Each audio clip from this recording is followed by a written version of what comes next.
Hello student, অনেক দিন পর আবার ক্লাসে ফিরে এলাম। আজকের বিষয় অ্যাসলিপ ইন দ্য ভ্যালি। আমি আগে অন কিলিং এ ট্রি আমি পড়িয়েছি, তো এটা সেকেন্ড পোয়েম পড়াচ্ছি আজকে, অ্যাসলিপ ইন দ্য ভ্যালি। আচ্ছা, asleep in the valley written by Arthur Rimbaud. Arthur Rimbaud সম্বন্ধে আমি কিছু বলছি, যে হচ্ছে কি ফ্রেঞ্চ পোয়েট ছিলেন।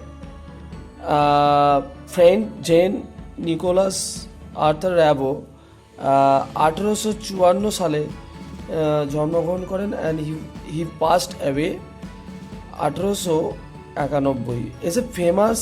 Is ফেমাসলি known as boy poet. একটা বালক কবি ছিলেন। আর্থার র্যাবো নিজে একজন সৈনিক ছিলেন। যুদ্ধ সম্পর্কে তার সরাসরি অভিজ্ঞতা ছিল। তিনি প্রত্যক্ষ করেছেন যে যুদ্ধ মানেই অকারণ প্রাণ হত্যা। আর এই কবিতার মধ্যেই কবি সজীব ও প্রাণবন্ত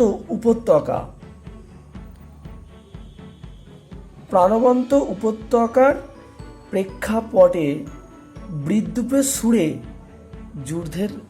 যুদ্ধের হচ্ছে ব্যর্থতাটাকে আলোচনা করেছে। যুদ্ধ মানে কি? যুদ্ধ মানে হচ্ছে কি নিষ্ফলতা, অর্থাৎ যার নিটফল জিরো। Actually asleep in the valley এটা ফি ভার্সে লেখা, আর এর ফর্মটা হচ্ছে কি, the poem is written in sonnet form. Sonnet যদি বলে প্রশ্ন আসতে পারে what kind of the poem asleep in the valley is, তাহলে অ্যান্সারটা হবে the poem is a sonnet. It's a Petrarchan sonnet. Petrarchan sonnet আবার কি? পেট্রাক একজন নাম, যে ছিল ইটালিয়ান পোয়েট, আর সে সবসময় সনেটসই লিখতো। ওই পোয়েট মানে পেট্রাক সবসময় সনেটই লিখতো, that were divided into two parts. The first group of 8 lines. The first group মানে এই যে ফার্স্ট গ্রুপ বলছি, মানে এই যে 4 লাইন আর 4 লাইনের যে ফার্স্ট গ্রুপ বলবো, তো first group of 8 lines is call octave. এই যে পুরো 8টা লাইন আছে, এটাকে আমরা অক্টেভ হিসাবে বলবো। অ্যান্ড নেক্সট যে গ্রুপ আছে, এইটা নেক্সট গ্রুপ আমি দেখাচ্ছি।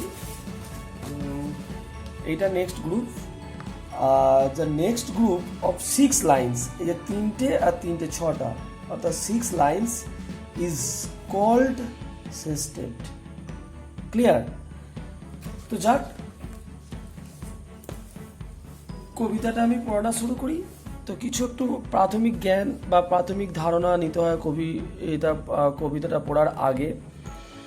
তো কবিতাটা অ্যাকচুয়ালি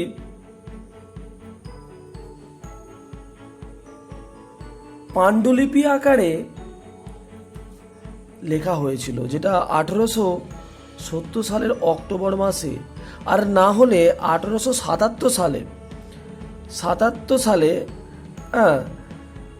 ফ্রান্স আর রাশিয়ার যুদ্ধের পর কবিতাটা সম্ভবত লেখা হয়েছিল, কারণ সে একজন সৈনিক ছিল। ওই ফ্রান্স আর রাশিয়ার যুদ্ধের সময় হয়তো তিনি উপস্থিত ছিলেন, আর তার প্রচুর অভিজ্ঞতা যুদ্ধের সম্বন্ধে, প্রচুর অভিজ্ঞতা নিয়েই কবিতাটা হয়তো তিনি লিখেছিলেন। যাই হোক, আমি কবিতাটা পড়ানো শুরু করি। প্রথম লাইন যেটা শুরু হয়েছে সেটা কি, যে দেখো,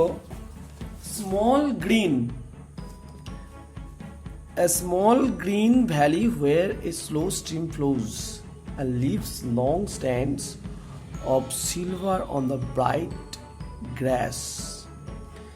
মানে a small green valley, একটা ছোট্ট সবুজ উপত্যকা, যেখানে a slow stream flows, যেখানে একটা ছোট্ট নদী, and leaves, ছোট্ট নদী ফ্লোজ, ধীরে ধীরে প্রবাহিত হয়ে চলেছে।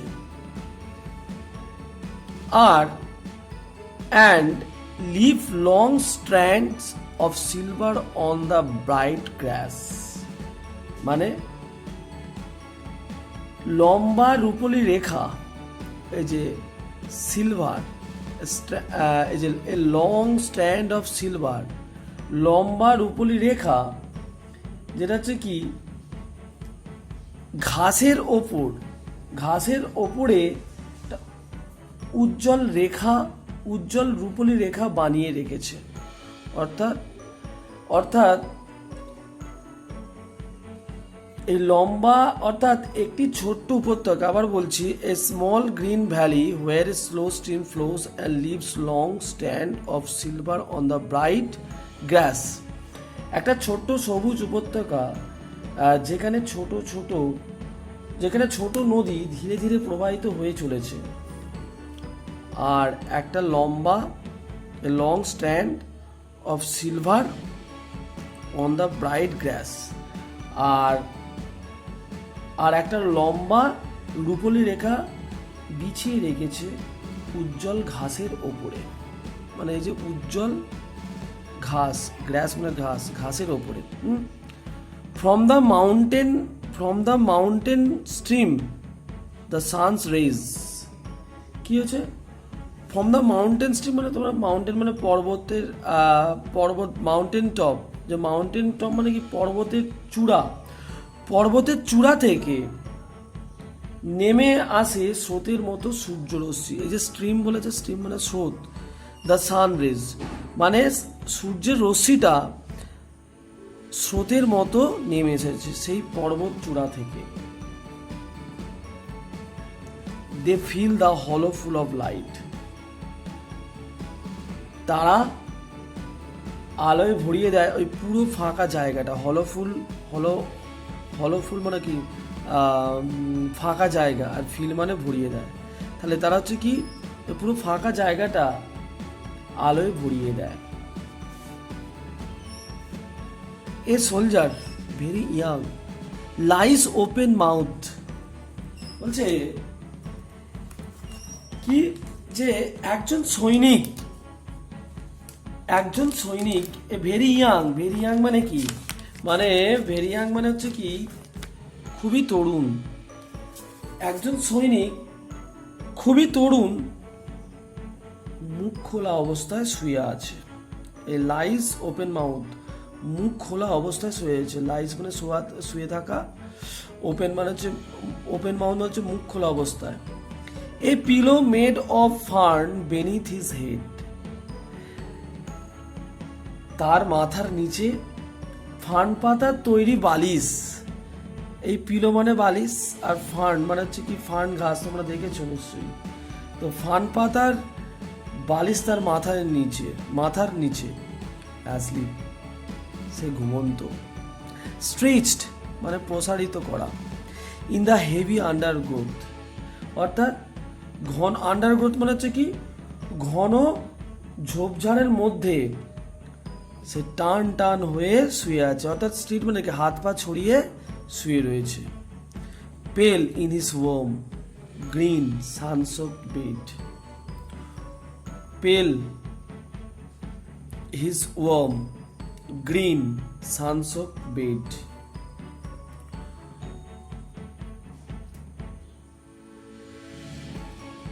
উষ্ণ সানসোকড বেড, এই যে হিজ ওয়ার্ম উষ্ণ সবুজ সূর্য স্নাত। এই যে সানসোকড মানে কি সূর্য মাখা বিছানা, সূর্য স্নাত বিছানায়। আর পেল হিজ মানে কি, পেল মানে কি সে হচ্ছে কি বিবর্ণ, সে বিবর্ণ চেহারায় উষ্ণ সবুজ এবং সূর্য স্নাত বিছানায় শুয়ে আছে।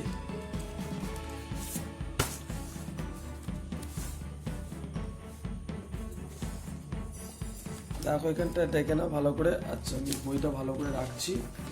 হিজ, ঠিক আছে দেখতে পাচ্ছ? হ্যাঁ ঠিক আছে। তাহলে his fit among the flowers and he sleeves. তাহলে তার পায়ের পাতা অর্থাৎ তার পা সমস্ত হচ্ছে কি ফুলের মধ্যে, সে ঘুমাচ্ছে। তার পা দুটি ফুলের মাঝে, সে ঘুমোচ্ছে। His smile is like an infant's, gentle without guilt.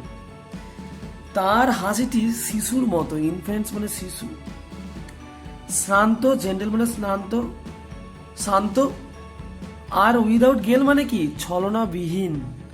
ছলনা মানে গেল মানে হচ্ছে কি ছলনা, উইদাউট মানে ছাড়া, অর্থাৎ ছলনা বিহীন। ও নেচার, এখানে কবি অ্যাড্রেস করছে, নেচারকে অ্যাড্রেস করছে। হে প্রকৃতি, হে নেচার, হে প্রকৃতি, কিপ হিম ওয়ার্ম, তাকে উষ্ণ রেখো। হি মে ক্যাচ কোল্ড, তার ঠান্ডা লেগে যেতে পারে। আমরা নিশ্চয়ই জানি যে ঠান্ডা লাগলে সে শরীর হচ্ছে কি মৃত শরীর। The humming insects do not disturb his rest. গুনগুন করতে থাকা পতঙ্গরা তার বিশ্রামে কোনো রকম অসুবিধা করছে না, অর্থাৎ কি কোনো রকম ডিস্টার্ব করছে না। হামিং ইনসেক্ট মানে হচ্ছে কি গুনগুন করতে থাকা পতঙ্গ কখনই হচ্ছে কি তার বিশ্রামের ডিস্টার্ব করছে না।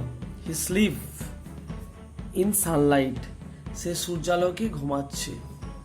One hand on his breast, একটি হাত তার বুকের ওপর রেখে, অ্যাট এ পিস, শান্তিতে। In his side there are two red holes, আর তার শরীরের এক পাশে রয়েছে দুটি লাল গর্ত, অর্থাৎ সৈন্যটা মৃত অবস্থায় সবুজ উপত্যকায় চিরনিদ্রায় নিদ্রিত। আমরা এই যে টু রেড হোলস বলবো, এটা হচ্ছে কি টু রেড হোলস বলতে তার বুকের মধ্যে দুটো বুলেটের চিহ্ন, অর্থাৎ কি রক্ত মাখা বুলেটের চিহ্ন, যেটা আমাদের প্রমাণ করে যে সৈন্যটা মৃত, সে চিরনিদ্রায় নিদ্রিত। ঠিক আছে, এরপরে ওয়ার্ড মিনিং এবং প্রশ্নগুলো আমি আলোচনা করব। ওকে, বাই।